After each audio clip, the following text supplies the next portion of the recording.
Question बनाए नहीं बनाए? देखिए, क्वेश्चन बनाना है, जितना ही बने उतना ही बनाना है, लेकिन बनाना जरूर है, समझे? जब आप क्वेश्चन बना लेते हैं तब उसका डिस्कशन होता है तो फिर ज्यादा ठीक होता है। तो आइए देखते हैं। पहला क्वेश्चन है, निम्नलिखित कथनों पर विचार कीजिए। बेरन द्वीप को लेकर के प्रश्न है। तो बेरन द्वीप के बारे में हम लोग जानते हैं। देखिए बाबू, ध्यान दीजिएगा। द्वीप द्वीप भी कई प्रकार के होते हैं। ज्वालामुखीय द्वीप होता है, प्रवाल द्वीप होता है, और भी कई प्रकार के द्वीप होते हैं। लेकिन अगर हम द्वीपों की बात करें तो द्वीप में जो ज्वालामुखी द्वीप होता है, ज्वालामुखी द्वीप आपको दो प्रकार का होता है। एक सक्रिय ज्वालामुखी द्वीप, सॉरी, ज्वालामुखी द्वीप भी कई प्रकार के होते हैं। उसमें एक सक्रिय ज्वालामुखी द्वीप, दूसरा सुषुप्त ज्वालामुखी द्वीप, और तीसरा शांत ज्वालामुखी द्वीप। और आपको अगर देखा जाए तो भारत में एक बेरन द्वीप है जो कि सक्रिय द्वीप है, सक्रिय ज्वालामुखी द्वीप है, सक्रिय ज्वालामुखी द्वीप है। फिर भारत में एक नारकोंडम द्वीप है जो कि सुषुप्त ज्वालामुखी द्वीप है, सुषुप्त ज्वालामुखी द्वीप।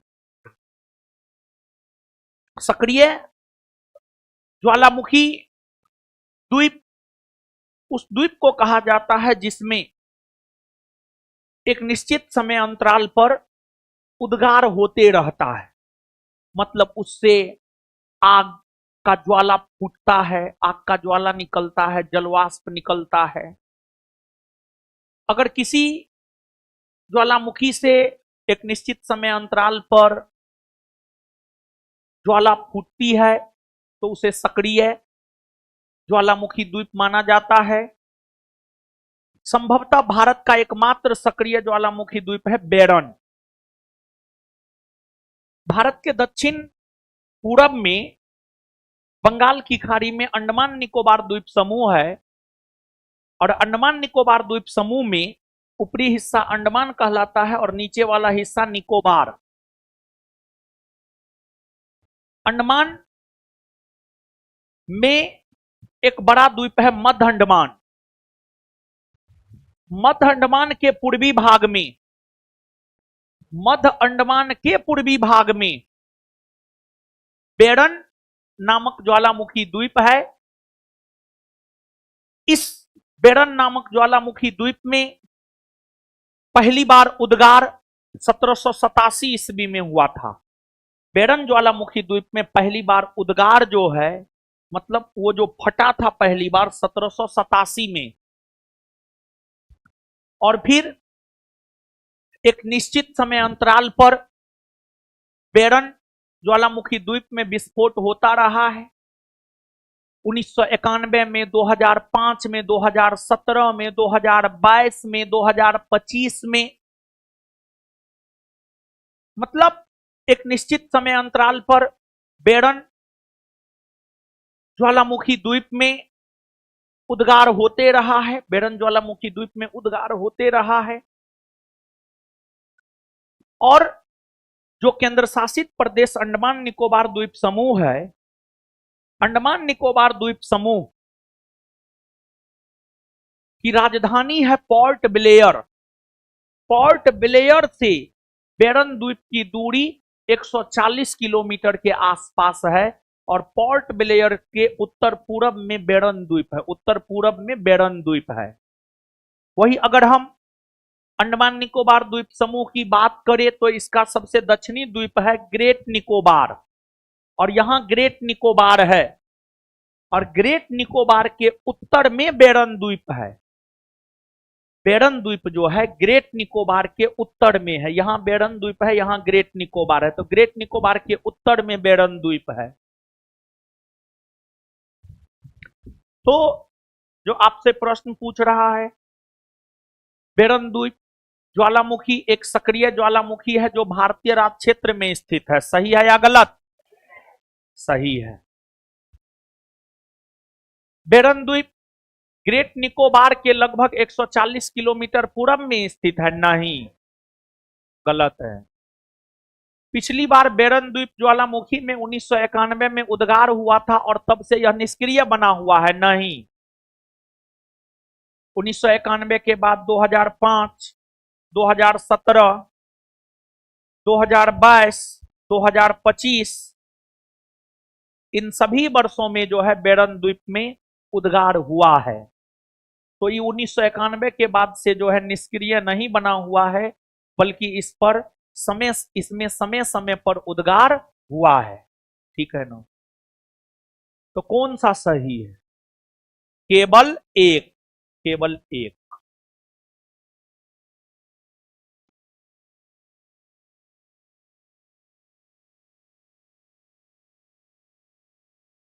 निम्नलिखित युग्मों पर विचार कीजिए। आर्द्रभूमि और नदियों का संगम। हरिके आर्द्रभूमि ब्यास और सतलज के संगम पर है। देखिए बाबू, ध्यान दीजिएगा, पंजाब में ब्यास और सतलज दोनों नदी बहती है। पंजाब में ब्यास और सतलज दोनों नदी बहती है। पंजाब में ही ब्यास और सतलज आपस में मिलती है, और पंजाब में ब्यास और सतलज जहां आपस में मिलती है वहीं पर हरिके बैराज है, और इसी हरिके बैराज से इंदिरा गांधी नहर निकलती है, और इंदिरा गांधी नहर को जल की प्राप्ति ब्यास और सतलज दोनों नदी से होती है। तो ये जो है कि हरिके आर्द्रभूमि ब्यास और सतलज के संगम पर है, एकदम सही है। केवला देवघाना राष्ट्रीय उद्यान बनास और चंबल का संगम पर है। नहीं, गलत है। देखिए, जो केवला देवघाना पक्षी विहार है, केवला देवघाना पक्षी विहार राजस्थान में है। केवला देवघाना पक्षी विहार की अगर हम बात करें तो केवला देवघाना पक्षी विहार जो है राजस्थान में है, और यह साइबेरियाई क्षेत्र से आने वाले सारस के लिए प्रसिद्ध है। साइबेरियाई क्षेत्र से आने वाले सारस के लिए प्रसिद्ध है। और आपको राजस्थान के भीतर जो केवला देवघाना पक्षी विहार है वो गंभीरी और बाणगंगा नदी के संगम पर है। गंभीरी और बाणगंगा नदी, गंभीरी और बाणगंगा नदी के संगम पर है। गंभीरी और बाणगंगा नदी के संगम पर है। गंभीरी और बाणगंगा नदी के संगम पर है। आगे है कोलेरू झील, मूसी और कृष्णा नदी के संगम पर है। नहीं, कोलेरू झील की अगर हम बात करें तो आंध्र प्रदेश में गोदावरी और कृष्णा, गोदावरी और कृष्णा, गोदावरी नदी और कृष्णा नदी, गोदावरी नदी और कृष्णा नदी के डेल्टाई क्षेत्र में कोलेरू झील है। गोदावरी नदी और कृष्णा नदी के डेल्टाई क्षेत्र में जो है आपको कोलेरू झील है। कोलेरू झील है, कोलेरू झील है, और यह आंध्र प्रदेश में है, और यह एक प्रकार का डेल्टाई झील है। तो बताइए कौन सा सही सुमेलित है? केवल एक।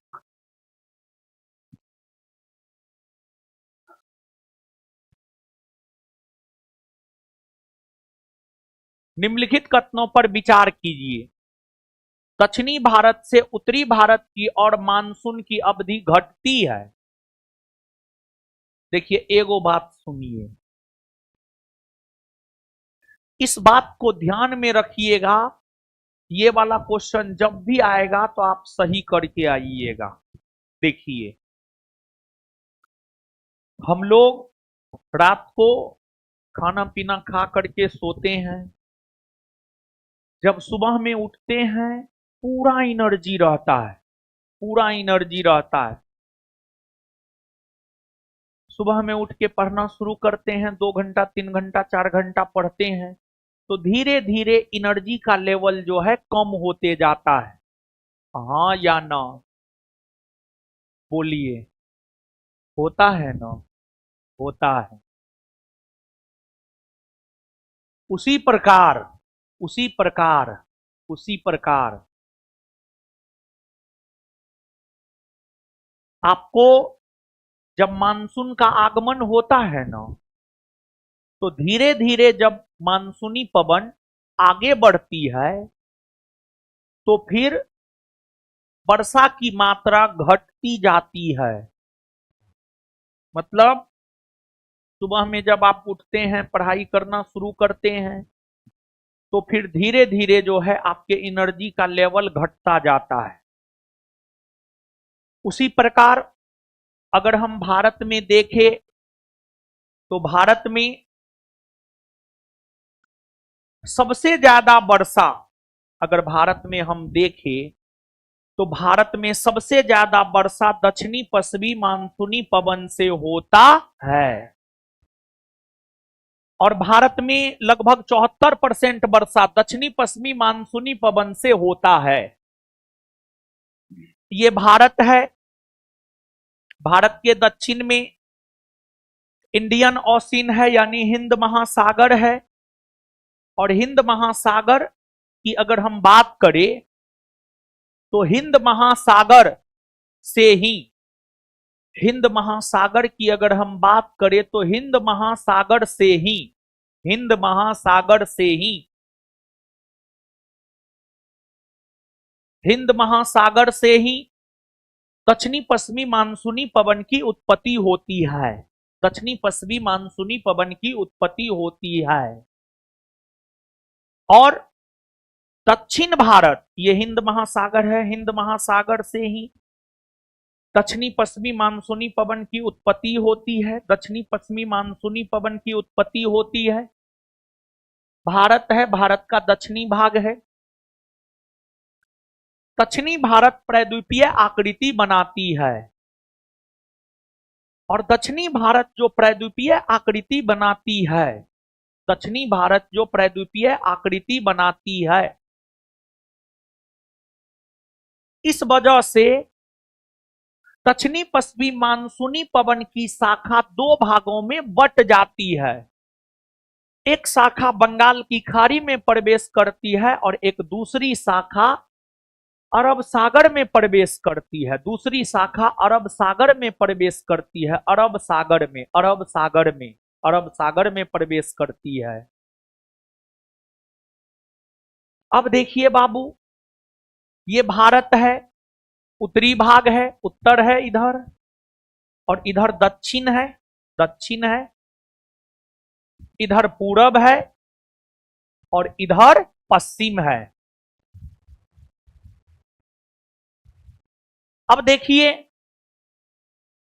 दक्षिणी पश्चिमी मानसूनी पवन केरल के तट से टकराती है और दक्षिणी पश्चिमी मानसूनी पवन की अरब सागर की शाखा, अरब सागर की शाखा केरल से टकराती है, मूसलाधार बारिश कराती है। और यह दक्षिणी पश्चिमी मानसूनी पवन धीरे धीरे दक्षिण से उत्तर की ओर जाती है, दक्षिण से उत्तर की ओर जाती है।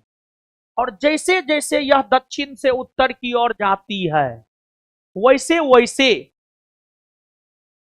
वैसे वैसे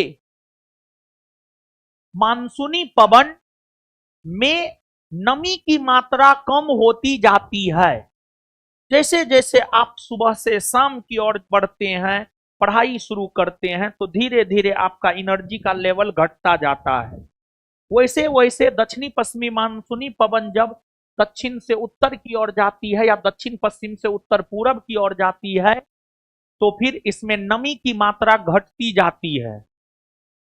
अगर पश्चिमी घाट के पश्चिमी ढाल पर 250 सेंटीमीटर से अधिक वर्षा करवाया तो आगे 200 सेंटीमीटर, 150 सेंटीमीटर, 100 सेंटीमीटर वर्षा कराती है। उसी प्रकार दक्षिणी पश्चिमी मानसूनी पवन की जो शाखा बंगाल की खाड़ी में प्रवेश करती है और फिर यह शाखा आपको पूरब से पश्चिम की ओर बढ़ती है। शुरू में तो इसमें खूब नमी होता है, खूब वर्षा कराती है, और जैसे जैसे ये पूरब से पश्चिम की ओर जाती है तो इसमें नमी की मात्रा घटती जाती है और फिर उस वजह से वर्षा की मात्रा भी घटती जाती है। समझे? है पक्का? तो बताइए पहला स्टेटमेंट सही या गलत? दूसरा स्टेटमेंट सही या गलत? है सही है, दोनों सही है।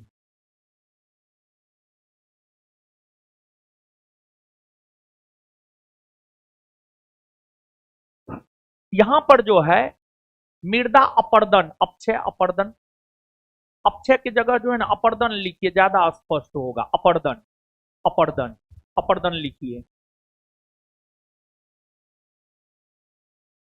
भारत में मृदा अपर्दन समस्या निम्नलिखित में से किससे या किनसे संबंधित है? देखिए बाबू, मृदा अपर्दन, मृदा अपर्दन, मृदा अपर्दन किसे कहते हैं जानते हैं? मृदा के यानी मिट्टी के ऊपरी परत के विनाश का होना। मिट्टी जैसे मानव शरीर का त्वचा है, मानव शरीर के त्वचा में कई परत हैं, उसी प्रकार अगर हम देखें, उसी प्रकार अगर हम देखें, उसी प्रकार अगर हम देखें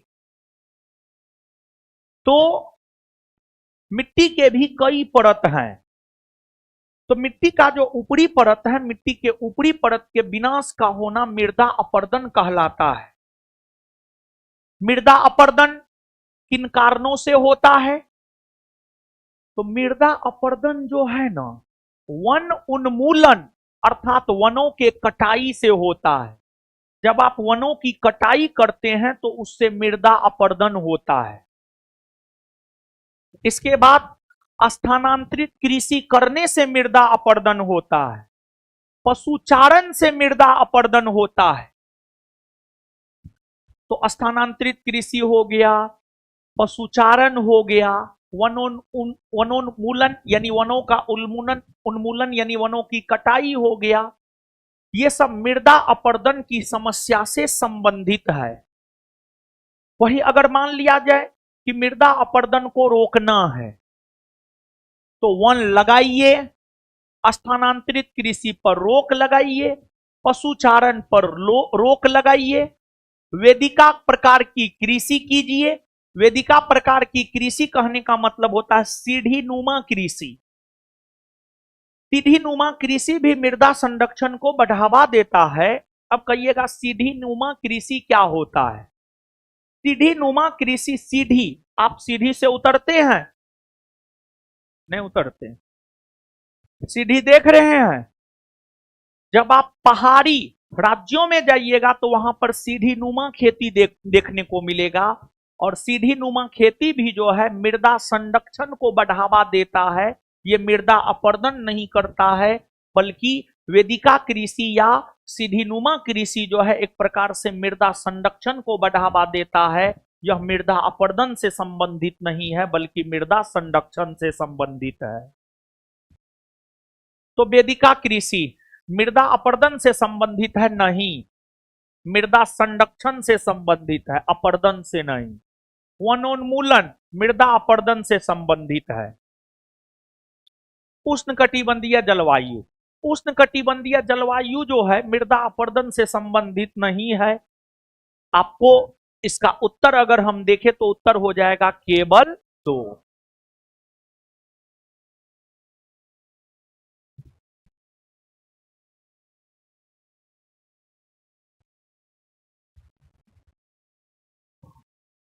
कृषि की धान गहनता प्रणाली, जिसमें धान के खेतों का बारी बारी से क्लेदन और शुष्कन किया जाता है, इसका क्या परिणाम होता है? क्या परिणाम होता है? देखिए, धान गहनता प्रणाली, इसका क्लेदन और शुष्कन, यानी एक प्रकार से देखा जाए तो धान जो लगाया जाता है, जिसको 150 सेंटीमीटर, 100 सेंटीमीटर से 150 सेंटीमीटर पानी की आवश्यकता होती है, जिसको उर्वरक की आवश्यकता होती है, सही से बीजारोपण की आवश्यकता होती है। तो धान गहनता प्रणाली के अंतर्गत जब धान उपजाया जाता है तो फिर जल जो है धान के पौधों के जड़ों में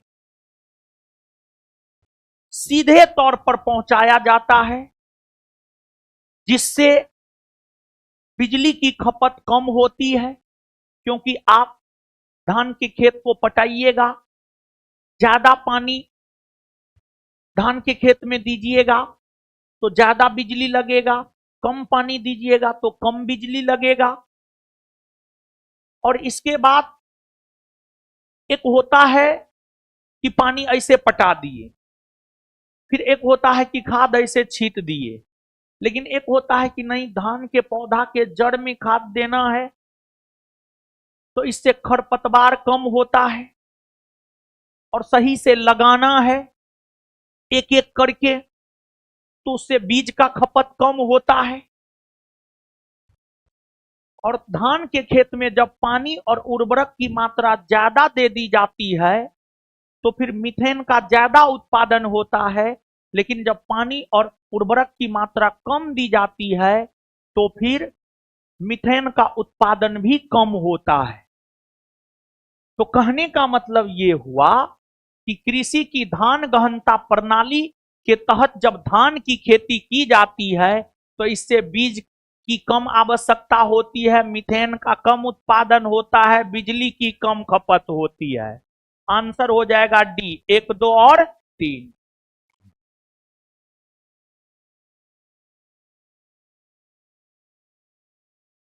निम्नलिखित कथनों पर विचार कीजिए।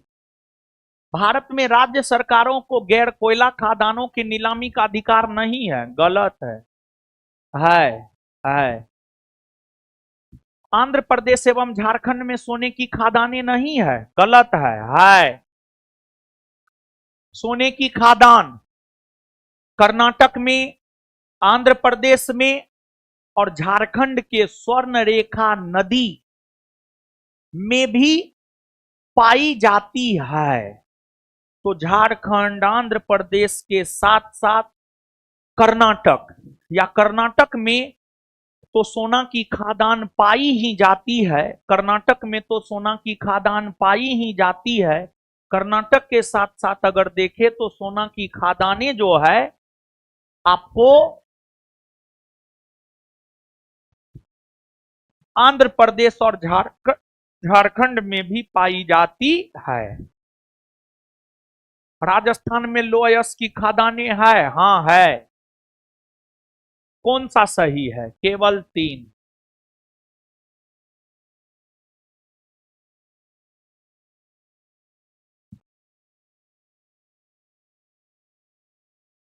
भारत के चांगपा समुदाय के संदर्भ में, भारत के चांगपा समुदाय के संदर्भ में निम्नलिखित कथनों पर विचार कीजिए। वे मुख्यतः उत्तराखंड में रहते हैं। नहीं। चांगपा समुदाय की अगर हम बात करें तो चांगपा समुदाय मुख्यतः उत्तराखंड में नहीं रहता है, बल्कि यह समुदाय मुख्य तौर पर जम्मू कश्मीर और लद्दाख में, यह समुदाय मुख्य तौर पर अगर देखा जाए तो यह समुदाय मुख्य तौर पर जम्मू कश्मीर और लद्दाख में देखने को मिलता है। इस समुदाय को अनुसूचित जनजाति में शामिल किया गया है। और इस समुदाय के लोग अपना जीवन यापन करने हेतु पश्मीना, यानी इस समुदाय के लोग जो है अच्छे किस्म के बकरी, भेड़ का पालन पोषण करती है। बकरी भेड़ सबका पालन पोषण करती है और यहां पर अच्छे किस्म के बकरी भेड़ का पालन का संदर्भ उस किस्म के भेड़ और बकरी से है जो ऊन का उत्पादन करता है, जिससे ऊन की प्राप्ति होती है, जिससे ऊन की प्राप्ति होती है, जिससे ऊन की प्राप्ति होती है, ऊन की प्राप्ति। समझे ना? तो बताइए, वे मुख्यतः उत्तराखंड राज्य में रहते हैं? नहीं, गलत है। वे अच्छे किस्म का ऊन देने वाले पश्मीना बकरे या बकरियों को पालते हैं? हाँ, सही है। उन्हें अनुसूचित जनजातियों की श्रेणी में रखा गया? हाँ, सही है। केवल 2 और 3।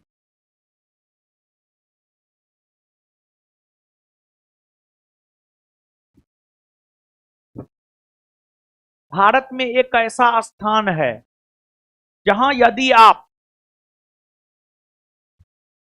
समुद्र किनारे खड़े होकर समुद्र का अवलोकन करें तो आप पाएंगे कि दिन में 2 बार समुद्री जल तटीय रेखा से कुछ किलोमीटर पीछे की ओर चला जाता है और फिर तट पर वापस आता है, और जब जल पीछे हटा होता है तब आप वास्तव में समुद्र तल पर चल सकते हैं। यह अनूठी घटना कहां देखी जाती है?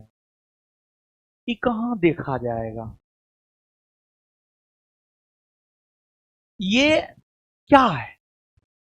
ज्वार भाटा, समुद्री जल का ऊपर उठना, आगे की ओर बढ़ना, ज्वार, नीचे गिरना, पीछे जाना, भाटा। इस प्रकार का चीज जो है समुद्र तट पर देखने को मिलेगा, समुद्र तट।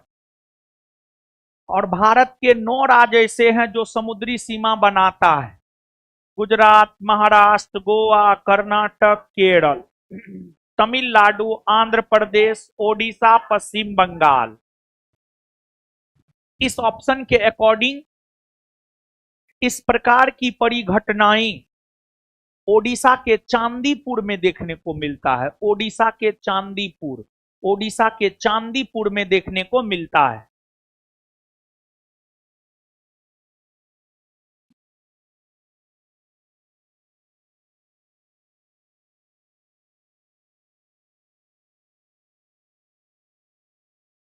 टर्की किनके मध्य स्थित है? टर्की यानी तुर्की। तुर्की किसके मध्य स्थित है?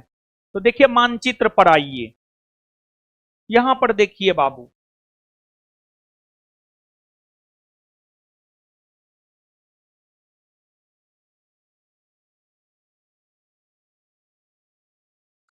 देखिए यहां पर देखिए आप, तुर्की, यही तुर्की को ही टर्की कहा जाता है। टर्की के उत्तर में जाइएगा तो यहां पर ये जो जलीय भाग है ये है काला सागर। क्या है? काला सागर, यानी ब्लैक सी। टर्की के जब आप दक्षिण में आइएगा तो ये है मेडिटेरियन सी, यानी भूमध्य सागर। ये है क्या आपको? मेडिटेरियन सी, यानी भूमध्य सागर, भूमध्य सागर। तो टर्की काला सागर और भूमध्य सागर के बीच में है। और जब आप टर्की के पूरब में आएंगे तो यहां पर है कैस्पियन सागर, यहां पर है कैस्पियन सागर, कैस्पियन सागर झील है, कैस्पियन सागर। तो टर्की काला सागर और भूमध्य सागर के बीच में है।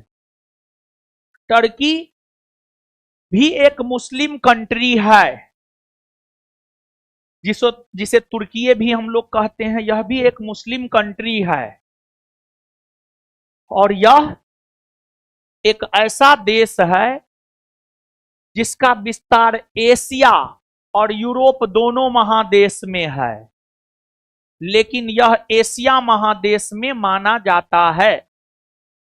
टर्की के साथ साथ रसिया भी ऐसा देश है जिसका विस्तार यूरोप और एशिया दोनों महादेश में है, लेकिन रसिया जो है यूरोप महादेश में माना जाता है।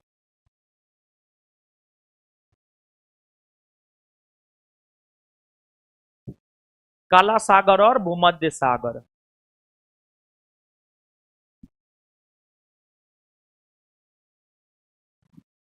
डाम्फा टाइगर रिजर्व मिजोरम सही है। गुमटी वन्यजीव अभयारण्य सिक्किम नहीं, गुमटी वन्यजीव अभयारण्य सिक्किम में नहीं है बल्कि यह त्रिपुरा में है। गुमटी वन्यजीव अभयारण्य सिक्किम में नहीं है बल्कि यह त्रिपुरा में है, त्रिपुरा में है। सारामती शिखर, देखिए बाबू, नागालैंड में नागा पहाड़ी है और नागा पहाड़ी के अंतर्गत ही सारामती पर्वत चोटी आती है, जो कि नागालैंड की सबसे ऊंची पर्वत चोटी है, जो कि नागालैंड की सबसे ऊंची पर्वत चोटी है, नागालैंड की सबसे ऊंची पर्वत चोटी है। तो सारामती शिखर जो है नागालैंड में है, ये सही है। कौन सा सही सुमेलित है? 1 और 3।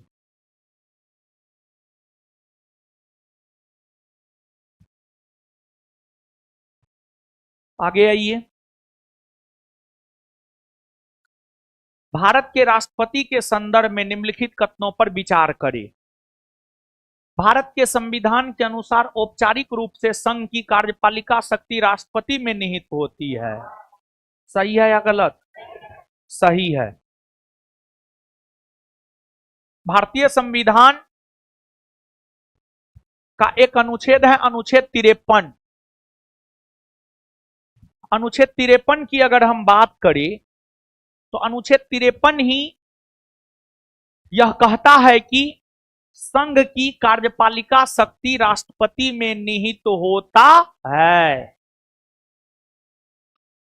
अनुच्छेद 53 यह कहता है कि संघ की कार्यपालिका शक्ति राष्ट्रपति में निहित होता है, अर्थात संघ सरकार के सभी काम राष्ट्रपति के नाम से किए हुए कहलाएंगे।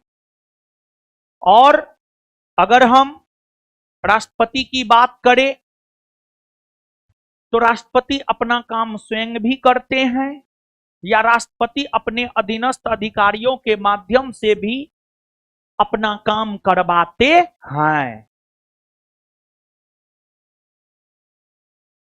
राष्ट्रपति का निर्वाचन समानुपातिक प्रतिनिधित्व प्रणाली और एकल संक्रमणीय मत के सिद्धांत के अनुसार होता है। हां,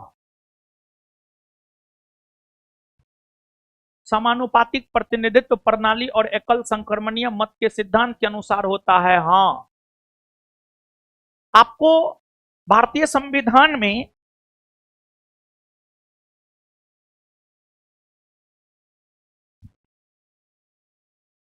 किधर से आया जी?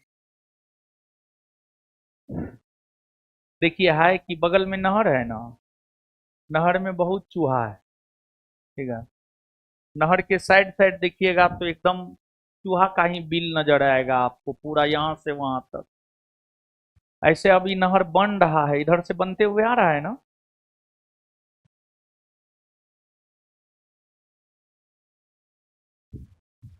काहे डरती है तुम लोग? डर तो हमको भी होता है। आजकल की लड़की तो लड़का को सीधा पहाड़ से धकेल देती है। जाओ ओम नमः स्वाहा, एगो चूहा से डर जाती है बोकी। सही है। सुनो यार, देखो अनुच्छेद 55 को पढ़िएगा ना, तो अनुच्छेद 55 में राष्ट्रपति के चुनाव के तरीका को लेकर के चर्चा है। देखिए सुनिए, और अनुच्छेद 55 कहता है राष्ट्रपति का चुनाव इसी तरीका से होता है। देखिए बाबू, भारत, अगर हम भारत में देखें, भारत में चुनाव 2 प्रकार से होता है। एक फर्स्ट पास्ट दी पोस्ट सिस्टम,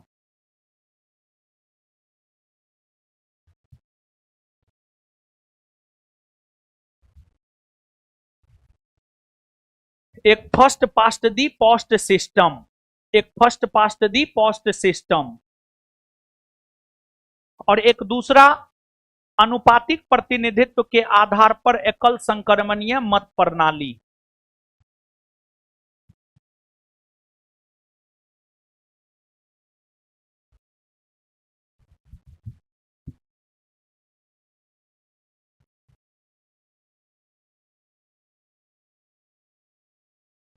देखिए अब क्या होता है फर्स्ट पास्ट दी पोस्ट सिस्टम और अनुपातिक प्रतिनिधित्व के आधार पर एकल संक्रमणीय मत प्रणाली। समझिए, देखिए वैसी चुनाव प्रणाली जिसमें उस उम्मीदवार को विजेता घोषित कर दिया जाता है जो चुनाव में सबसे अधिक मत प्राप्त करता है, उसे फर्स्ट पास्ट दी पोस्ट सिस्टम कहते हैं। भारत ने इस प्रणाली को ब्रिटेन से ग्रहण किया है। एक बार फिर से सुनिए, वैसी निर्वाचन प्रणाली या वैसी चुनाव प्रणाली जिसमें उस उम्मीदवार को विजेता घोषित किया जाता है जो सबसे अधिक मत प्राप्त करता है, उसे फर्स्ट पास्ट दी पोस्ट सिस्टम कहते हैं। भारत ने इस प्रणाली को ब्रिटेन से ग्रहण किया है। भारत में लोकसभा के चुनाव, विधानसभा के चुनाव, मुखिया के चुनाव फर्स्ट पास्ट दी पोस्ट सिस्टम के तहत ही होता है। इन चुनावों में आप देखेंगे जिसको सबसे ज्यादा मत प्राप्त होता है वही विजेता घोषित होता है। वहीं दूसरी तरफ अनुपातिक प्रतिनिधित्व के आधार पर एकल संक्रमणीय मत प्रणाली किसे कहते हैं, तो ध्यान से सुनिए समझिए। वैसी चुनाव प्रणाली जिसमें उस उम्मीदवार को विजेता घोषित किया जाता है जो कुल पड़े वैध मतों का 50% से अधिक मत प्राप्त करता है, जो कुल पड़े वैध मतों का 50% से अधिक मत प्राप्त करता है, उसे अनुपातिक प्रतिनिधित्व के आधार पर एकल संक्रमणीय मत प्रणाली कहा जाता है। भारत में इस पद्धति के तहत राष्ट्रपति, उपराष्ट्रपति, राज्यसभा, विधान परिषद, राष्ट्रपति, उपराष्ट्रपति, राज्यसभा, विधान परिषद, ये सब चुनाव अनुपातिक प्रतिनिधित्व के आधार पर एकल संक्रमणीय मत पद्धति के तहत होता है। वही लोकसभा और राज्य विधानसभा का चुनाव फर्स्ट पास्ट दी पोस्ट सिस्टम के तहत होता है। ठीक है,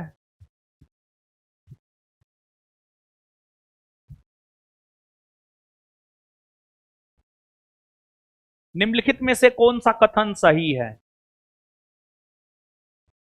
देखिए, राज्यसभा का पीठासीन अधिकारी प्रतिवर्ष निर्वाचित होता है। सुनिए, राज्यसभा का पीठासीन अधिकारी यानी राज्यसभा का सभापति और उपसभापति,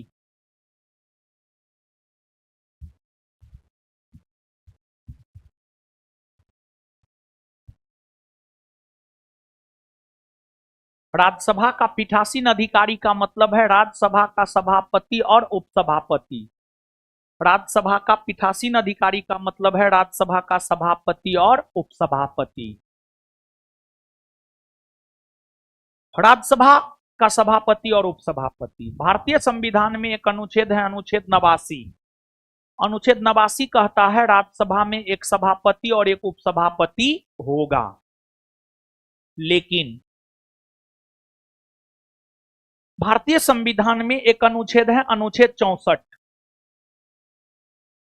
अनुच्छेद 64 क्या कहता है बाबू जानते हैं? अनुच्छेद 64 की अगर हम बात करें तो जो अनुच्छेद 64 है, अनुच्छेद 64 यह कहता है कि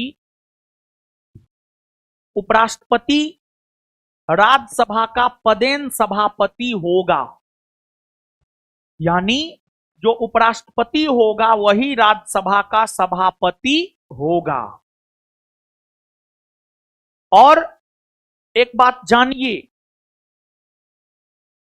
राज्यसभा के सभापति का कोई कार्यकाल नहीं होता है।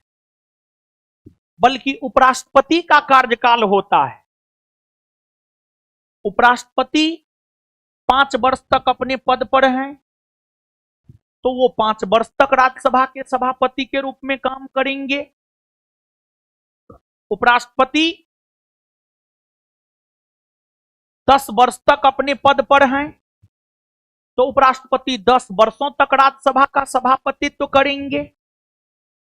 जैसे डॉक्टर सर्वपल्ली राधाकृष्णन 10 वर्ष तक उपराष्ट्रपति के पद पर रहे, तो डॉक्टर सर्वपल्ली राधाकृष्णन 10 वर्ष तक राज्यसभा के सभापति के रूप में काम किए। डॉक्टर हामिद अंसारी 10 वर्षों तक उपराष्ट्रपति के पद पर रहे, तो हामिद अंसारी भी 10 वर्षों तक राज्यसभा के सभापति के रूप में काम किए। तो राज्यसभा के सभापति का कार्यकाल ना तो 5 वर्ष का होता है, ना 6 वर्ष का होता है, बल्कि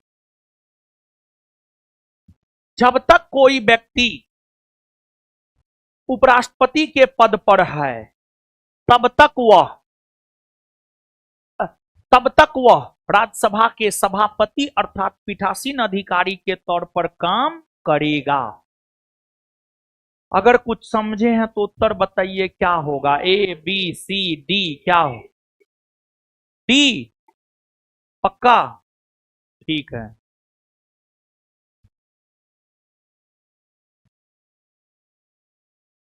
भारतीय संविधान में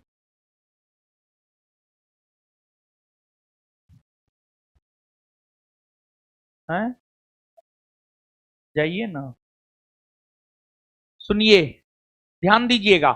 भारतीय संविधान में प्रधानमंत्री पद का कोई उल्लेख नहीं है। अनुच्छेद 75 में है। अनुच्छेद 75 में है। अनुच्छेद 75 कहता है कि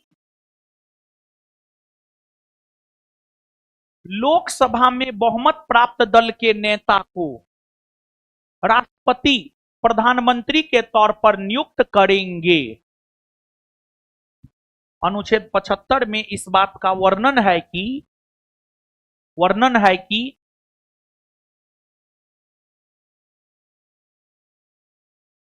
राष्ट्रपति लोकसभा में बहुमत प्राप्त दल के नेता को प्रधानमंत्री के तौर पर नियुक्त करेंगे। तो प्रधानमंत्री पद का उल्लेख संविधान में है।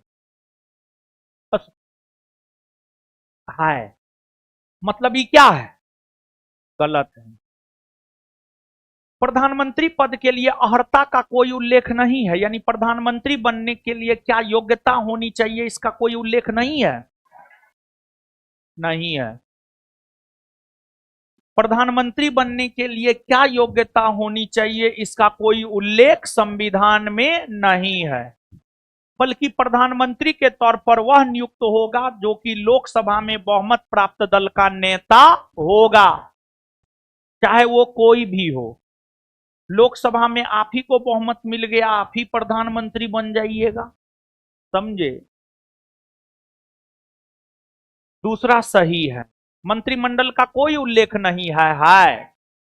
मंत्रिमंडल शब्द का जिक्र भारतीय संविधान के अनुच्छेद 352 में है।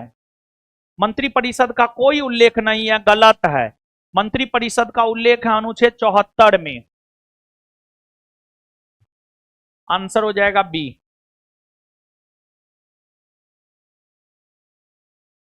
आगे, संविधान में प्रदत्त संवैधानिक विवेकाधिकारों के अतिरिक्त राज्यपाल निम्नलिखित में से किस या किन मामलों में परिस्थिति जन्य निर्णय ले सकते हैं?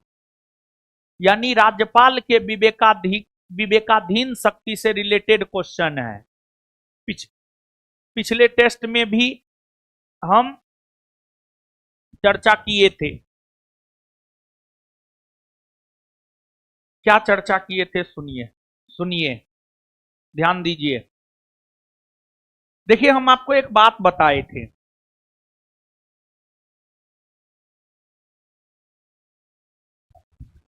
राज्यपाल जो होता है ना, राज्यपाल सामान्य तौर पर राज्य मंत्री परिषद के सलाह एवं सहयोग से काम करता है। जो राज्यपाल होता है, राज्यपाल सामान्य तौर पर, राज्यपाल जो होता है, राज्यपाल सामान्य तौर पर राज्य मंत्री परिषद के सलाह एवं सहयोग से काम करता है। और राज्य मंत्री परिषद को लेकर प्रावधान भारतीय संविधान के अनुच्छेद 163 में है। अब देखिए, राज्यपाल सामान्य तौर पर राज्य मंत्री परिषद के सलाह एवं सहयोग से काम करते हैं, लेकिन कुछ परिस्थिति ऐसी होती है जब राज्यपाल अपने विवेक से निर्णय करता है। जैसे अगर कोई मुख्यमंत्री विधानसभा में बहुमत खो दिया है, तो उसकी बात को मानना या ना मानना राज्यपाल के विवेक पर निर्भर करता है। राज्यपाल का मन होगा मानने का मानेगा, राज्यपाल का नहीं मन होगा मानने का नहीं मानेगा। और इस स्थिति में राज्यपाल चाहे तो उस मुख्यमंत्री को पद से हटा भी सकता है। यह भी राज्यपाल के विवेक पर निर्भर करता है। इसके अलावे मान लिया जाए कि विधानसभा का चुनाव हुआ, किसी भी पार्टी को स्पष्ट बहुमत नहीं मिला, तो राज्यपाल के विवेक पर यह निर्भर करता है कि वह किस पार्टी को सरकार बनाने के लिए आमंत्रित करेगा और किसे मुख्यमंत्री के तौर पर नियुक्त करेगा। ये सब भी अगर देखा जाए तो ये सब भी जो है आपको राज्यपाल के विवेकाधीन शक्ति के अंतर्गत जो है आपको आता है। और राज्यपाल इन चीजों के अलावे राज्य विधानमंडल ने कोई विधेयक पारित करके राज्यपाल को भेजा, राज्यपाल उसे राष्ट्रपति के लिए आरक्षित कर सकते हैं। ये भी राज्यपाल का विवेकाधीन शक्ति है। फिर अगला, राज्य मंत्री परिषद कोई प्रस्ताव पारित करके राज्यपाल को दिया, राज्यपाल उसे एक बार पुनर्विचार के लिए लौटा सकता है। यह भी राज्यपाल का विवेकाधीन शक्ति है। तो ये सब राज्यपाल का विवेकाधीन शक्ति है। पहला सही या गलत, दूसरा सही या गलत, तीसरा सही या गलत।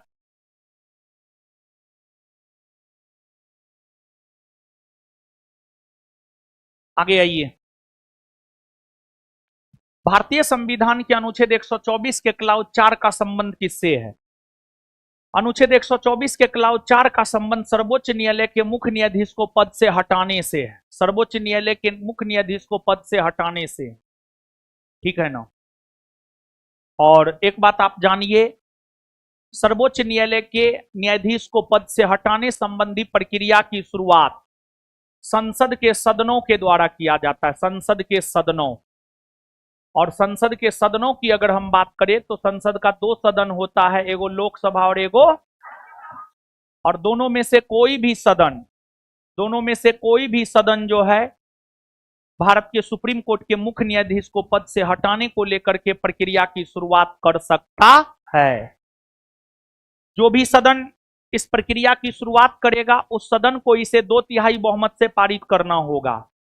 जब वह सदन 2/3 बहुमत से पारित कर देगा तब यह प्रस्ताव दूसरे सदन में जाएगा, दूसरे सदन को भी इसे 2/3 बहुमत से पारित करना होगा। और जब दोनों सदन इस प्रस्ताव को 2/3 बहुमत से पारित कर देगा, उसके बाद राष्ट्रपति के पास जाएगा, राष्ट्रपति अपना मंजूरी देगा और फिर सुप्रीम कोर्ट के न्यायाधीश को अपने पद से हटना होगा। निम्नलिखित कथनों पर विचार कीजिए। देखिए, एक बात जानिए, मास्टर ऑफ रोस्टर क्या होता है जानते हैं? सुप्रीम कोर्ट है, सुप्रीम कोर्ट में, भारत में सुप्रीम कोर्ट है। सुप्रीम कोर्ट का उद्घाटन जनवरी 1950 में हुआ। सुप्रीम कोर्ट में वर्तमान में कुल 34 न्यायाधीश है, जिसमें एक मुख्य न्यायाधीश और 33 अन्य न्यायाधीश। उसमें जो सुप्रीम कोर्ट के मुख्य न्यायाधीश होते हैं उन्हीं को मास्टर ऑफ रोस्टर कहा जाता है। और सुप्रीम कोर्ट के मुख्य न्यायाधीश को जो मास्टर ऑफ रोस्टर कहा जाता है, मास्टर ऑफ रोस्टर शक्ति के तहत कोई भी संवैधानिक पीठ का गठन सुप्रीम कोर्ट के मुख्य न्यायाधीश करेंगे। फलना मामला की सुनवाई कौन जज करेगा, चिल्ला मामला की सुनवाई में कौन संवैधानिक पीठ सुनवाई करेगा और किस संवैधानिक पीठ में कौन कौन जज होंगे, यह निर्णय सुप्रीम कोर्ट के मुख्य न्यायाधीश के द्वारा जो है आपको लिया जाता है। और सुप्रीम कोर्ट के मुख्य न्यायाधीश को जो ये अधिकार है इसी को मास्टर ऑफ रोस्टर कहते हैं। तो मास्टर ऑफ रोस्टर का तात्पर्य मामलों की सुनवाई हेतु पीठों का गठन करने के मुख्य न्यायाधीश के विशेषाधिकार से है। सही या गलत? सही है। भारत के मुख्य न्यायाधीश को हटाने का प्रस्ताव केवल संसद के निचले सदन में पुनः स्थापित किया जा सकता है। निचले सदन यानी लोकसभा, यानी भारत के मुख्य न्यायाधीश को हटाने का प्रस्ताव केवल लोकसभा से शुरू हो सकता है। नहीं, अभी तुरंत न बताए हैं, संसद के दोनों सदनों में से कोई भी सदन, दोनों सदनों में से कोई भी सदन। लेकिन शर्त यह है, अगर प्रक्रिया की शुरुआत लोकसभा करेगा तो उसके कम से कम 100 सदस्यों का समर्थन चाहिए, और राज्यसभा करेगा तो उसके कम से कम 50 सदस्यों का समर्थन चाहिए। गलत है, कौन सही है? केवल एक।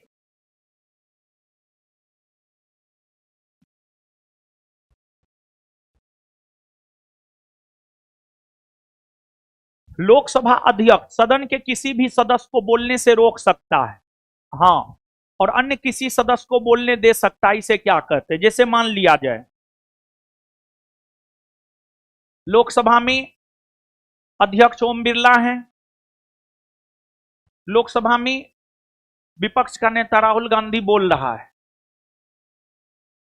राहुल गांधी को बोलने से रोककर अमित शाह को बोलने का मौका देना है,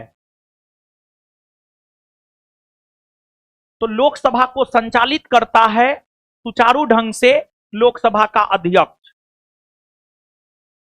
और देखिए, लोकसभा में बोलने का हर सदस्य का समय निर्धारित रहता है, इतना देर ये बोलेगा, इतना देर ये बोलेगा। अब राहुल गांधी बोल रहे हैं, उनका टाइम खत्म होने वाला है, फिर उसके बाद अमित शाह गृह मंत्री को बोलना है। तो अब लोकसभा का अध्यक्ष जो राहुल गांधी बोल रहे हैं उनको बोलेंगे अब हो गया, बैठिए बैठिए, आपका टाइम खत्म हो गया, बैठ जाइए बैठ जाइए। फिर दूसरे सदस्य गृह मंत्री को जो है बोलने का अधिकार देंगे और कहेंगे बोलिए, अब आपका टाइम शुरू होता है, माननीय मंत्री महोदय बोलिए। तो एक सदस्य को बैठा कर दूसरे को बोलने का मौका लोकसभा का अध्यक्ष देता है। इसे बैठ जाना कहते हैं। क्या कहते हैं? बैठ जाना।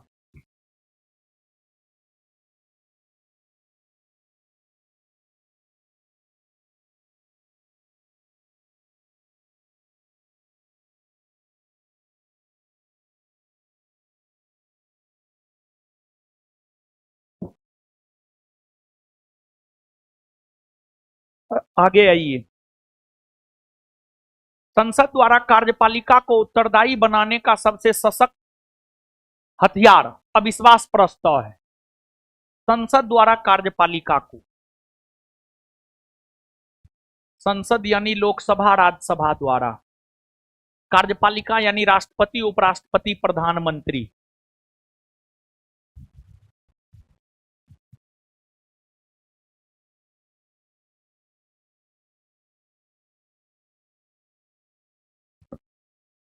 संसद यानी लोकसभा, कार्यपालिका यानी राष्ट्रपति उपराष्ट्रपति प्रधानमंत्री। संसद द्वारा कार्यपालिका को उत्तरदायी बनाने का यानी लोकसभा राज्यसभा राष्ट्रपति उपराष्ट्रपति प्रधानमंत्री को उत्तरदायी बनाने का सबसे सशक्त हथियार अविश्वास प्रस्ताव है। सशक्त होगा, सशक्त हथियार अविश्वास प्रस्ताव है। इस संदर्भ में निम्नलिखित कथनों पर विचार कीजिए। यहां पर संसद का मतलब लोकसभा समझना है, लोकसभा राज्यसभा समझना है। कार्यपालिका का मतलब प्रधानमंत्री समझना है। क्योंकि अविश्वास प्रस्ताव यानी नॉन कॉन्फिडेंस मोशन की बात की गई है। अविश्वास प्रस्ताव को लोकसभा में स्वीकार करने का कारण बताना आवश्यक है? नहीं, कोई जरूरी ना है, कोई जरूरी ना है। अविश्वास प्रस्ताव के समर्थन में 50 सदस्यों की सहमति आवश्यक है। हाँ, अविश्वास प्रस्ताव हमेशा हमेशा हमेशा के लिए लोकसभा में आता है और इस प्रस्ताव को लाने के लिए लोकसभा के कम से कम 50 सदस्यों का समर्थन आवश्यक होता है और यह विपक्षी पार्टियों के द्वारा लाया जाता है। इसके पारित होने पर मंत्रिपरिषद को त्यागपत्र देना पड़ता है। हाँ, अगर अविश्वास प्रस्ताव पारित हो जाता है तो मंत्रिपरिषद को त्यागपत्र देना पड़ता है। कौन सा सही है? केवल 2 और 3। अनुच्छेद 61, अनुच्छेद 61 की अगर हम बात करें तो अनुच्छेद 61 राष्ट्रपति के महाभियोग प्रक्रिया के बारे में बताता है। राष्ट्रपति को महाभियोग प्रक्रिया द्वारा पद से हटाया जाता है अनुच्छेद 61 के तहत, और राष्ट्रपति को महाभियोग प्रक्रिया द्वारा जो पद से हटाया जाता है, यह महाभियोग प्रक्रिया संबंधी प्रस्ताव भारत के संविधान में अमेरिका के संविधान से लिए गए हैं। भारत के संविधान में अमेरिका के संविधान से लिए गए हैं। अमेरिका के संविधान से लिए गए हैं। आपको अगर देखा जाए तो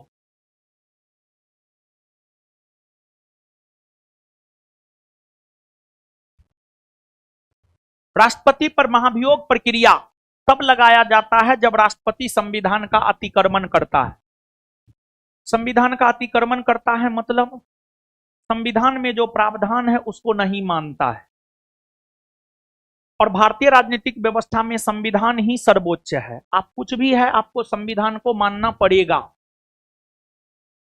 तो अगर राष्ट्रपति संविधान का अतिक्रमण करता है तब राष्ट्रपति को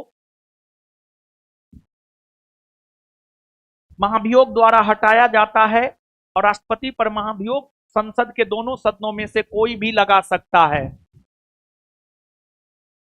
लेकिन राष्ट्रपति पर महाभियोग चलाने की सूचना राष्ट्रपति को 14 दिन पहले देना होता है, और 14 दिन पहले सूचना देकर के राष्ट्रपति पर महाभियोग प्रक्रिया चलाया जाता है। और जब राष्ट्रपति पर महाभियोग प्रक्रिया संसद के सदनों में चलता है तो उस दौरान राष्ट्रपति अपना पक्ष जाकर के रख सकते हैं या अपने प्रतिनिधि द्वारा पक्ष रखवा सकते हैं। और इस प्रक्रिया की शुरुआत दोनों सदन में से कोई भी सदन कर सकता है, लेकिन शर्त यह है जो भी सदन करेगा उसके 1/4 सदस्यों का लिखित समर्थन चाहिए कि फलना सदन का ये 1/4 सदस्य जो है राष्ट्रपति पर महाभियोग लगाना चाहता है। इसके बाद वह प्रस्ताव जो भी सदन में आएगा उस सदन को उसे 2/3 बहुमत से पारित करना होगा। फिर यह दूसरे सदन में जाएगा, दूसरे सदन को भी इसे 2/3 बहुमत से पारित करना होगा। और अगर संसद का दोनों सदन महाभियोग प्रस्ताव को 2/3 बहुमत से पारित कर देता है तो फिर राष्ट्रपति को अपने पद से हटना होता है। आज तक किसी भी राष्ट्रपति को महाभियोग प्रक्रिया द्वारा पद से नहीं हटाया गया है, ठीक ना? नहीं हटाया गया है, नहीं हटाया गया है। महाभियोग प्रक्रिया में सिर्फ संसद के दोनों सदनों के सभी सदस्य भाग लेते हैं, उसके अलावा कोई भी भाग नहीं लेता है। और महाभियोग प्रक्रिया एक प्रकार का अर्धन्यायिक प्रक्रिया है, समझे। फिर उपराष्ट्रपति को पद से जो हटाया जाता है उसको लेकर के प्रावधान अनुच्छेद 67 के ख में है, और अनुच्छेद 67 का ख कहता है कि उपराष्ट्रपति को पद से हटाने संबंधी प्रक्रिया की शुरुआत राज्यसभा से होती है, और उपराष्ट्रपति को भी पद से हटाने संबंधी प्रक्रिया की शुरुआत राज्यसभा से 14 दिन पूर्व सूचना देकर होती है। राज्यसभा में उपराष्ट्रपति को पद से हटाने की प्रक्रिया की शुरुआत होती है। राज्यसभा को उस प्रस्ताव को साधारण बहुमत से पारित करना होता है। फिर वह लोकसभा जाता है, लोकसभा को भी उस पर अपनी सहमति देना होता है, और जब राज्यसभा पारित कर दिया साधारण बहुमत से और लोकसभा सहमति दे दिया, तो फिर उपराष्ट्रपति को अपने पद से हटना होता है। 94, लोकसभा के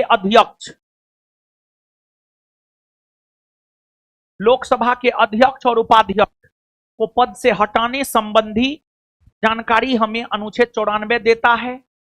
और अनुच्छेद 94 यह कहता है कि लोकसभा के अध्यक्ष या उपाध्यक्ष को पद से हटाने संबंधी प्रक्रिया की शुरुआत लोकसभा में होती है।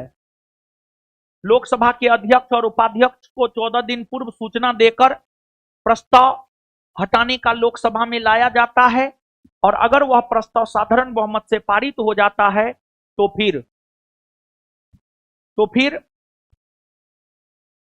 लोकसभा के अध्यक्ष को अपने पद से हटना होता है।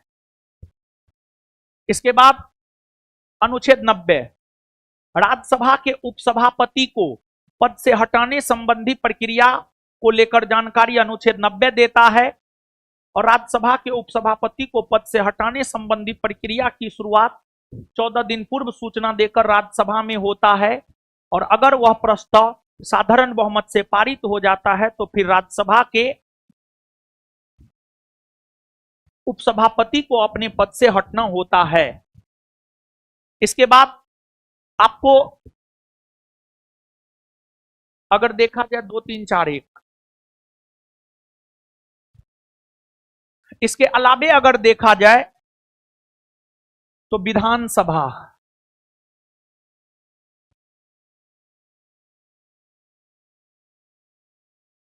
के अध्यक्ष और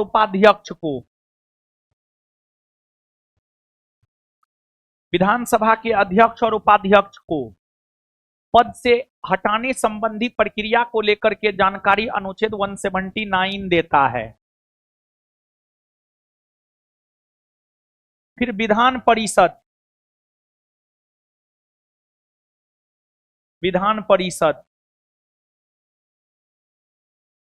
के सभापति उपसभापति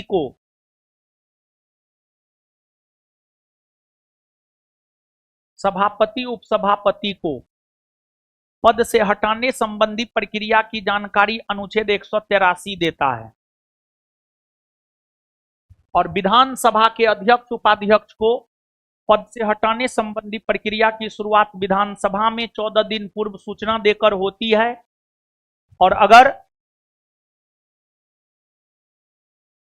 विधानसभा के अध्यक्ष और उपाध्यक्ष को पद से हटाने संबंधी प्रस्ताव को विधानसभा साधारण बहुमत से पारित कर देता है तो फिर विधानसभा के अध्यक्ष और उपाध्यक्ष को अपने पद से हटना होता है। वही प्रक्रिया इसमें भी है, समझे ना।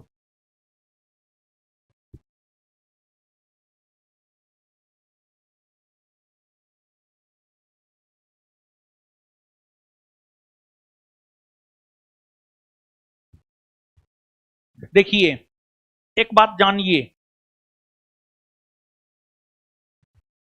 भारतीय संविधान में एक अनुच्छेद है, अनुच्छेद 178। अनुच्छेद 178 कहता है कि विधानसभा में एक अध्यक्ष और एक उपाध्यक्ष होगा।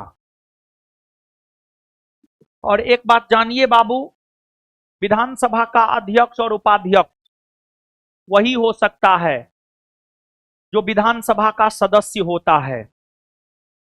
विधानसभा का अध्यक्ष और उपाध्यक्ष अगर हम देखें तो विधानसभा का अध्यक्ष और उपाध्यक्ष वही हो सकता है, विधानसभा का अध्यक्ष और उपाध्यक्ष वही हो सकता है, विधानसभा का अध्यक्ष और उपाध्यक्ष वही हो सकता है जो विधानसभा का सदस्य होता है।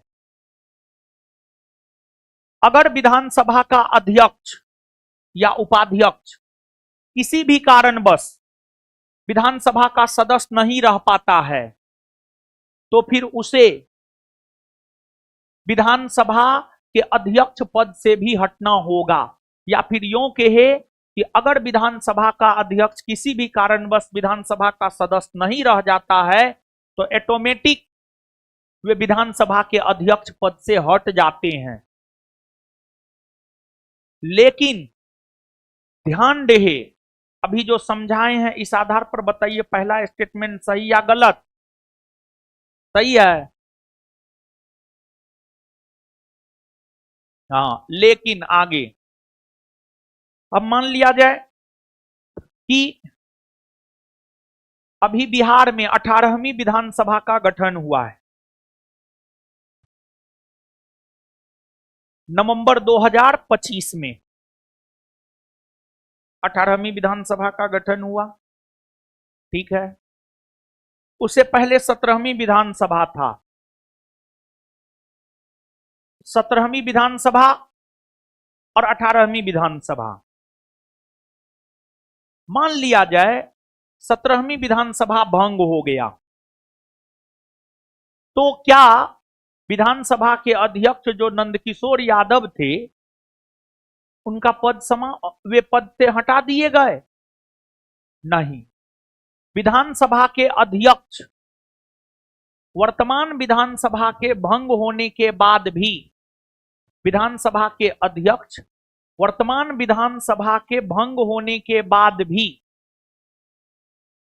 विधानसभा के अध्यक्ष वर्तमान विधानसभा के भंग होने के बाद भी, भंग होने के बाद भी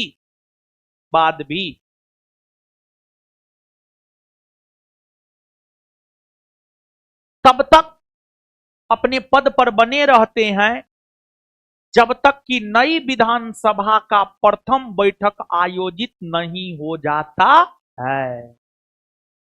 ध्यान रखिए, विधानसभा के भंग होने मात्र से अध्यक्ष का पद समाप्त नहीं होता है। बताइए सही या गलत? नहीं, गलत है।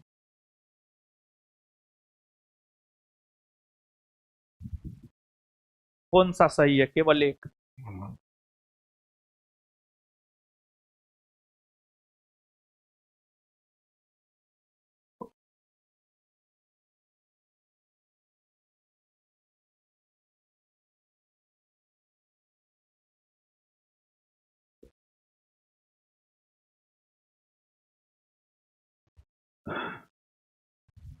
आगे आइए,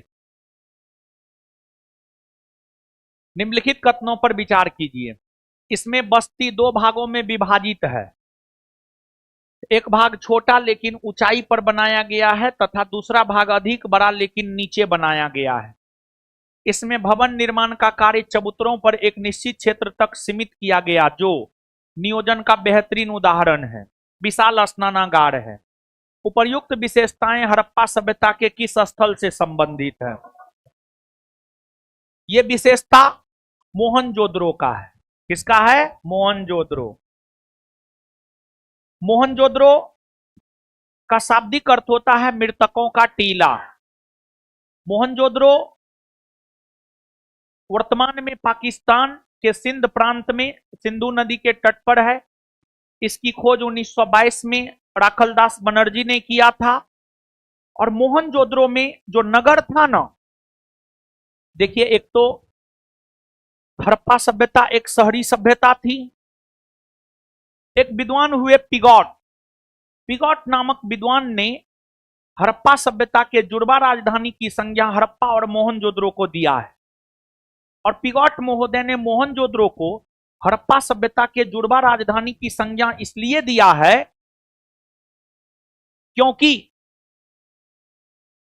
जो आपको हड़प्पाई स्थल का उत्खनन हुआ, उसमें जो हड़प्पाई स्थल सबसे अधिक विकसित अवस्था में था वो हड़प्पा और मोहनजोदड़ो ही था। इसी वजह से पिगॉट महोदय ने हड़प्पा और मोहनजोदड़ो को विस्तृत हड़प्पा साम्राज्य की जुड़वा राजधानी की संज्ञा दिया। और हड़प्पा और मोहनजोदड़ो में भी ज्यादा विकसित मोहनजोदड़ो था। मोहनजोदड़ो नामक नगर दो भागों में बटे हुए थे, पूर्वी भाग, पश्चिमी भाग। एक भाग छोटा था, ऊंचा स्थल था, उसका किलाबंदी किया गया था क्योंकि वहां पर शासक वर्ग के लोग रहते थे। एक भाग बड़ा था, नीचा था, वहां पर आम जनता रहा करता था। तो ये मोहनजोदड़ो में देखने को मिला है विशाल स्नानागार, या बृहद स्नानागार, विशाल धान्यागार या कोठागार, सूती कपड़ा का प्रमाण, सबसे बड़ी ईंट का प्रमाण, और आपको एक सील पर ध्यान के मुद्रा में बैठे हुए योगी की प्रतिमा, ये सब मोहनजोदड़ो से मिला है। ये सब मोहनजोदड़ो की विशेषता है। मोहनजोदड़ो के अलावा सूत्का गेंडोर है। यह हड़प्पा सभ्यता का सबसे पश्चिमी बिंदु है। हड़प्पा सभ्यता का सबसे पश्चिमी बिंदु पाकिस्तान के बलूचिस्तान प्रांत में स्थित सूत्का गेंडोर है, जो कि दास्क नदी के तट पर है। सबसे पूर्वी बिंदु आलमगीरपुर, सबसे उत्तरी बिंदु मांडा जम्मू कश्मीर में, सबसे दक्षिणी बिंदु दायमाबाद। फिर लोथल की अगर हम बात करें तो लोथल हड़प्पा सभ्यता का सबसे बड़ा बंदरगाह नगर था, जो गुजरात में था। फिर राखी गढ़ी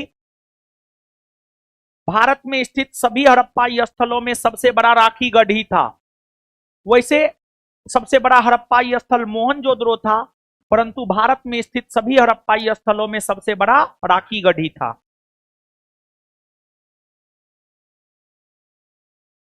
वैदिक और उत्तर वैदिक अवस्था में ग्रंथों की रचना काल के संदर्भ में निम्नलिखित कथनों पर विचार कीजिए। देखिए, वैदिक काल, वैदिक काल की अगर हम बात करें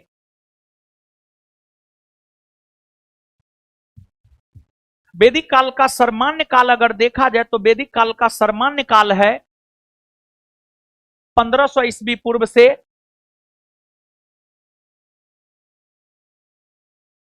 600 ईस्वी पूर्व।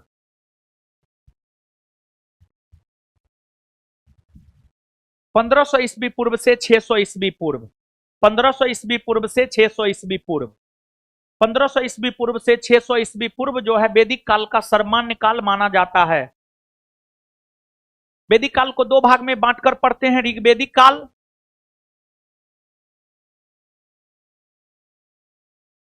और उत्तर वैदिक काल।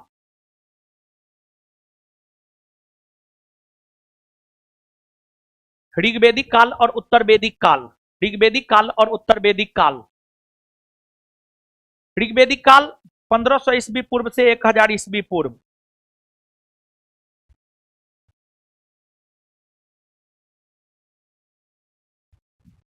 और उत्तर वैदिक काल 1000 ईस्वी पूर्व से 600 ईस्वी पूर्व। उत्तर वैदिक काल 1000 ईस्वी पूर्व से 600 ईस्वी पूर्व। देखिए बाबू, ये जो वैदिक काल है, वैदिक काल के बारे में जानकारी हमें वेद, ब्राह्मण ग्रंथ, अरण्यक और उपनिषद देता है, जिसे वैदिक संहिता कहते हैं। वैदिक संहिता के अंतर्गत ही वेद, ब्राह्मण ग्रंथ, अरण्यक और उपनिषद आता है। तो वैदिक काल के बारे में जानकारी हमें वैदिक साहित्य देता है।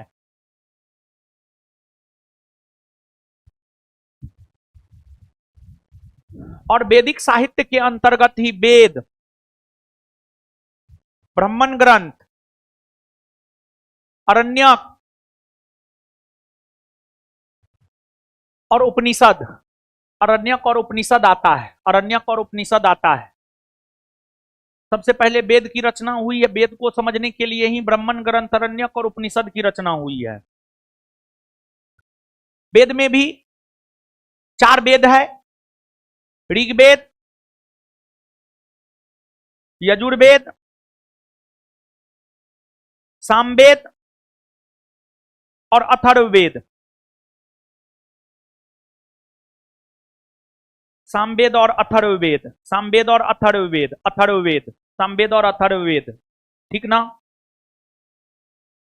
अब देखिएगा ऋग्वैदिक काल, ऋग्वैदिक काल के दौरान यानी 1500 ईस्वी पूर्व से 1000 ईस्वी पूर्व के दौरान सिर्फ ऋग्वेद की रचना हुई है। और ऋग्वेद की रचना जो है भारत के उत्तरी पश्चिमी भाग में, पंजाब, राजस्थान और हरियाणा के क्षेत्र में हुआ था। पंजाब, राजस्थान, जम्मू कश्मीर के क्षेत्र में जो है, यानी सिंधु नदी घाटी क्षेत्र में जो है, सिंधु नदी घाटी क्षेत्र में एक प्रकार से सिंधु नदी घाटी क्षेत्र में ऋग्वैदिक काल यानी 1500 ईस्वी पूर्व से 1000 ईस्वी पूर्व के दौरान ऋग्वेद की रचना हुई है। इसके अलावे गंगा घाटी यानी उत्तर प्रदेश के क्षेत्र में, गंगा यमुना द्वाब क्षेत्र में 1000 ईस्वी पूर्व से 600 ईस्वी पूर्व के बीच में यजुर्वेद की रचना हुई है, सामवेद की रचना हुई है, अथर्ववेद की रचना हुई है,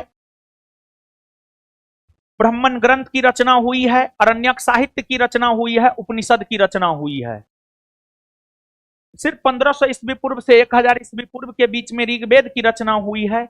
बाद बाकी यजुर्वेद, सामवेद, अथर्ववेद, ब्राह्मण ग्रंथ, अरण्यक, उपनिषद, इस सब की रचना उत्तर वैदिक काल यानी 1000 ईस्वी पूर्व से 600 ईस्वी पूर्व के बीच में गंगा घाटी क्षेत्र में हुआ है। समझे कि नहीं समझे?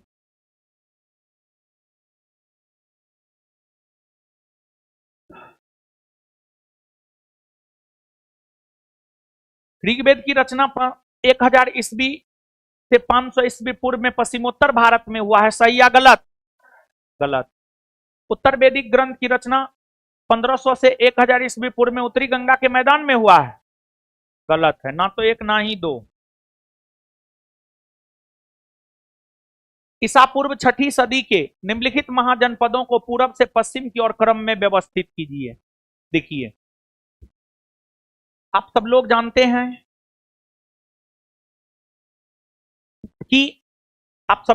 हैं कि 6ठी सदी ईस्वी पूर्व में 6ठी सदी ईस्वी पूर्व में 6ठी सदी ईस्वी पूर्व में 6ठी सदी ईस्वी पूर्व में भारत में 16 महाजनपद था, जिसकी जानकारी हमें बौद्ध ग्रंथ अंगुत्तर निकाय, बौद्ध ग्रंथ महावस्तु और जैन ग्रंथ भगवती सूत्र देता है। 16 महाजनपदों में 5-6 महाजनपद का नाम दिया हुआ है, उसको पूरब से पश्चिम में सजाना है। यह भारत का मानचित्र है। ऊपरी भाग उत्तर दिशा, नीचे वाला भाग दक्षिण दिशा, दाहिना भाग पूरब दिशा, बायां भाग पश्चिम दिशा। ऑप्शन में है अंग। अंग महाजनपद की अगर हम लोग बात करें तो अंग महाजनपद जो है बिहार के पूर्वी भाग में मुंगेर भागलपुर के इलाका में है। मुंगेर भागलपुर के इलाका में है अंग महाजनपद। फिर मगध महाजनपद मध्य बिहार में है। पटना, गया, नालंदा का क्षेत्र मगध महाजनपद कहलाता था, मगध। फिर इसके बाद पूर्वी उत्तर प्रदेश में काशी है, बनारस में काशी है, बनारस में। फिर काशी के पश्चिमी भाग में कोसल है, जिसकी राजधानी श्रावस्ती है। और फिर इन महाजनपदों में सबसे पश्चिम में मत्स्य है, जिसकी राजधानी विराटनगर है, जो कि राजस्थान में है, संभवतः राजस्थान में है। हाँ या ना? हाँ है। तो इन महाजनपदों का पश्चिम से पूरब में क्रम मत्स्य, कोसल, काशी, मगध, अंग, या पूरब से पश्चिम में क्रम अंग, मगध, काशी, कोसल, मत्स्य। समझे?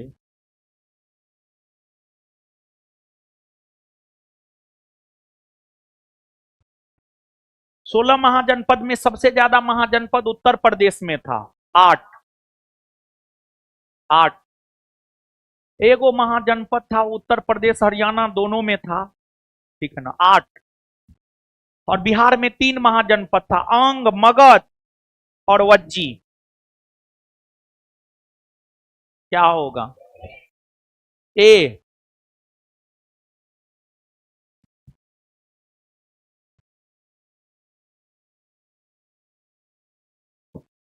अमरनायक कौन थे? अमरनायक जो है ना, विजयनगर सम्राट। कर्नाटक में 1336 ईस्वी में हरिहर और बुक्का नामक 2 भाई ने जो विजयनगर साम्राज्य की स्थापना की थी, उस विजयनगर साम्राज्य में अमरनायक जो है एक बड़े अधिकारी हुआ करते थे, जो राजस्व सबकी वसूली करते थे। तो विजयनगर साम्राज्य के सेनाधिकारी, जिन्हें राज्य द्वारा शासित क्षेत्र में राजस्व वसूली और शिल्पकारों तथा व्यापारियों से बकाया वसूलने का अधिकार दिया गया था। भारतीय सूफी परंपरा के संदर्भ में निम्नलिखित कथनों पर विचार करें। देखिए, सुनिए। जानते हैं, सूफी परंपरा में एक बासारा था।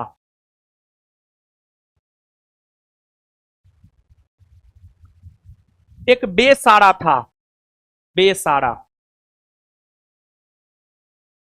एक बासारा था और एक बेसारा था। बासारा किसे कहा जाता था, सुनिए। बासारा,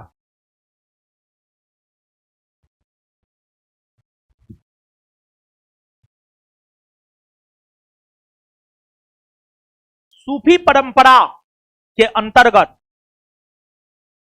जो लोग इस्लामी कानून को मानते थे,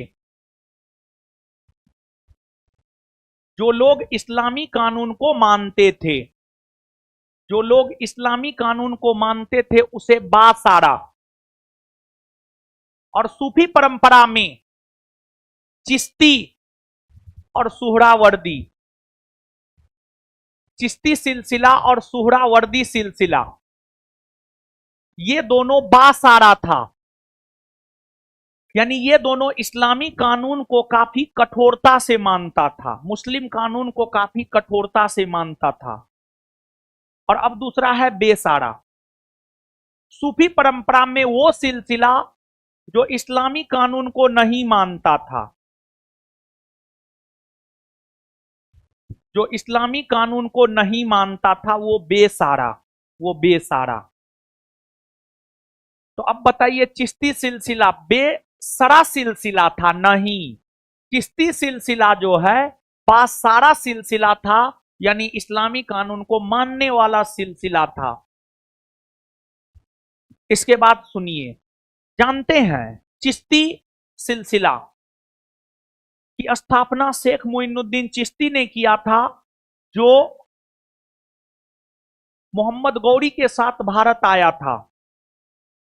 और अगर देखा जाए तो चिश्ती संप्रदाय के संत राज दरबार से संबंध नहीं रखते थे, बहुत सरल जीवन जीते थे, एकदम फकीर के तरह, गरीब फकीर के तरह जीवन जीते थे चिश्ती सिलसिला के लोग, समझे।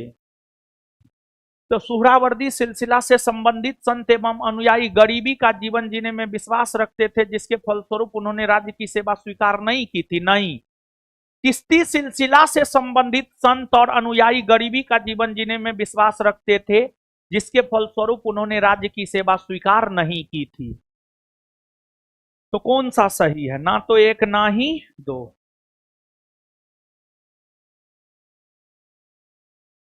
1857 के विद्रोह के संदर्भ में निम्नलिखित कथनों पर विचार कीजिए। यह केवल भारतीय सैनिकों के असंतोष का परिणाम था। गलत है, गलत है। यहां जो ये केवल शब्द है ना, केवल शब्द के वजह से कट जाता है। केवल शब्द इस स्टेटमेंट का की पॉइंट है। केवल सैनिकों के असंतोष के वजह से 1857 का विद्रोह नहीं हुआ, बल्कि अगर हम देखें सैनिकों के असंतोष के अलावा अंग्रेजों की जो प्रशासनिक नीति थी, धार्मिक नीति थी, उन वजहों से भी 1857 का विद्रोह हुआ है। अंग्रेजों का जो विस्तारवादी नीति था, साम्राज्यवादी नीति था, उस वजह से भी 1857 का विद्रोह हुआ है। तो गलत है। इसका आरंभ पहले दक्षिण और मध्य भारत में हुआ था। नहीं, दक्षिण और मध्य भारत तो 1857 के विद्रोह से अछूता रहा है। 1857 के विद्रोह की आग सुलगी बंगाल में, और विद्रोह की शुरुआत उत्तर भारत के अंतर्गत उत्तर प्रदेश के मेरठ से 10 मई 1857 से हुई है। तो गलत है। इसने लॉर्ड डलहौजी को व्यक्तिगत लागू करने के लिए प्रेरित किया? नहीं, लॉर्ड डलहौजी के व्यक्तिगत सिद्धांत के वजह से तो 1857 का विद्रोह हुआ है। 1857 का विद्रोह तो 1857 में हुआ है, जबकि लॉर्ड डलहौजी ने डॉक्ट्रिन ऑफ लैप्स यानी व्यक्तिगत सिद्धांत 1848 में लागू किया है। गलत है। व्यक्तिगत सिद्धांत क्या था जानते हैं?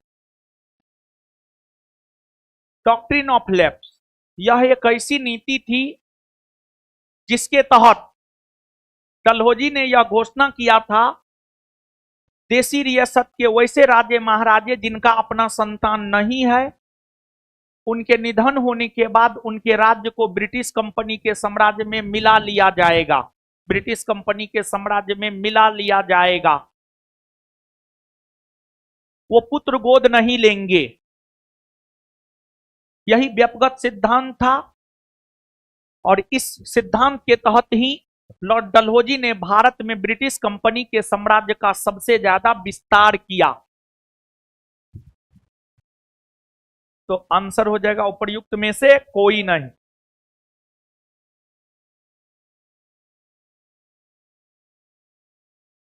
पाबना विद्रोह के संदर्भ में निम्नलिखित कथनों पर विचार कीजिए। पाबना विद्रोह, पाबना विद्रोह बंगाल के पाबना क्षेत्र में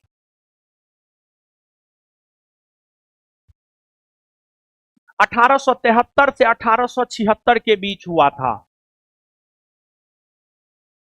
यह विद्रोह जमींदारी प्रथा के विरुद्ध किसानों का एक संगठित विद्रोह नहीं था, बल्कि यह विद्रोह लगान की दर जो बढ़ा दी गई थी उसी के खिलाफ होने वाला विद्रोह था। इस विद्रोह के जरिए जमींदारों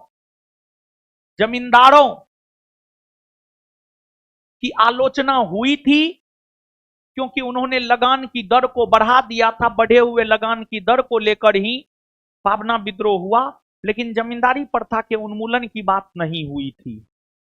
वही जमींदारी प्रथा का उन्मूलन प्रथम संविधान संशोधन 1951 के तहत हुआ है।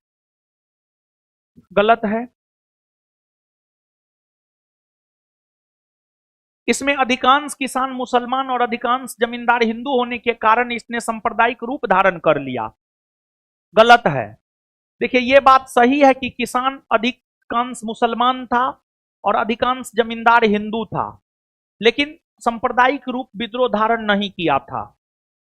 इससे संबंधित समस्याओं के समाधान हेतु बंगाल काश्तकारी कानून बनाया गया। हाँ, केवल 3।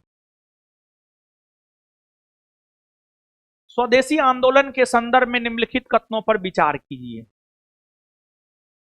सुनिए, स्वदेशी आंदोलन, अगर हम स्वदेशी आंदोलन की बात करें तो आप सब लोग जानिए, लॉर्ड कर्जन के द्वारा जो बंगाल विभाजन किया गया था, उस बंगाल विभाजन के खिलाफ ही कोलकाता के टाउन हॉल से 7 अगस्त 1905 को स्वदेशी आंदोलन की शुरुआत हुई और कांग्रेस ने 1905 के बनारस के वार्षिक अधिवेशन में स्वदेशी आंदोलन चलाने के प्रस्ताव को पारित किया। और आप समझिए, स्वदेशी आंदोलन ही भारत के स्वतंत्रता आंदोलन के क्रम में होने वाला पहला ऐसा आंदोलन था जिसका प्रसार पूरे भारतवर्ष में देखने को मिलता है। इसका प्रसार बंगाल से लेकर के दिल्ली तक, दिल्ली से लेकर के मद्रास तक, पूर्वी भारत, पश्चिमी भारत, उत्तरी भारत, दक्षिणी भारत में देखने को मिला है। स्वदेशी आंदोलन का नेतृत्व दिल्ली में सैयद हैदर रजा ने, पंजाब में अजीत सिंह और लाला लाजपत राय ने, महाराष्ट्र के क्षेत्र में बाल गंगाधर तिलक ने, बंगाल के क्षेत्र में बिपिन चंद्र पाल ने किया था। लेकिन स्वदेशी आंदोलन चलाने के तौर तरीका को लेकर कांग्रेस में फूट पड़ी थी नरमपंथी और गरमपंथी। नरमपंथी यानी उदारवादी और गरमपंथी यानी उग्रवादी।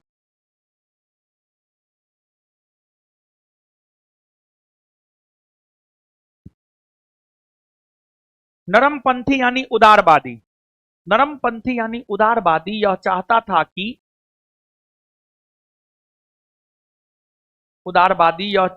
कि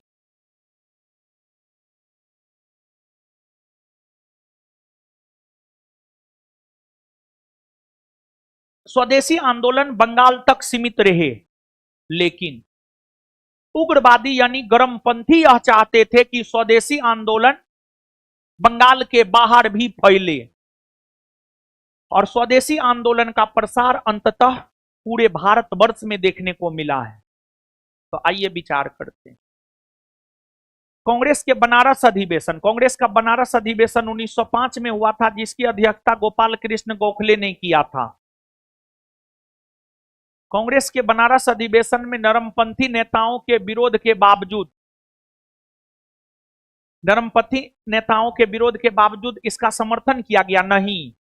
नरमपंथी नेता जो है विरोध नहीं कर रहा था बल्कि समर्थन कर रहा था, और नरमपंथी नेता के समर्थन के वजह से ही कांग्रेस ने 1905 के बनारस अधिवेशन में स्वदेशी आंदोलन चलाने के प्रस्ताव को पारित किया था।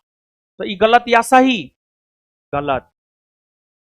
यद्यपि इस आंदोलन का विस्तार बंगाल से लेकर महाराष्ट्र एवं पंजाब तक था, फिर भी दिल्ली इससे अछूता रहा था नहीं। दिल्ली में भी यह हुआ था स्वदेशी आंदोलन, और दिल्ली में इसका नेतृत्व सैयद हैदर रजा ने किया था। कौन सा सही है? ना तो एक ना ही दो।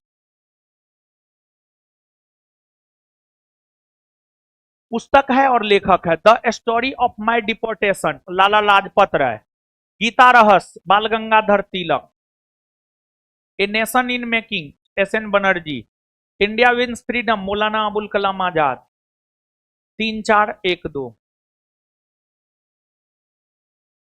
निम्नलिखित में से किसने Indian society of oriental art की स्थापना की थी?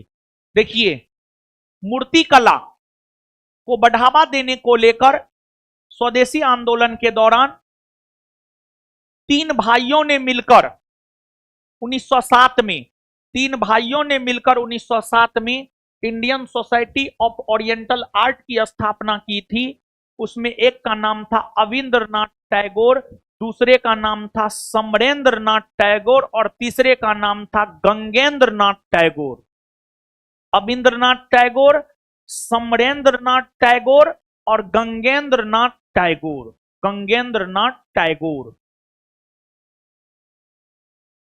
इसका आंसर क्या हो जाएगा?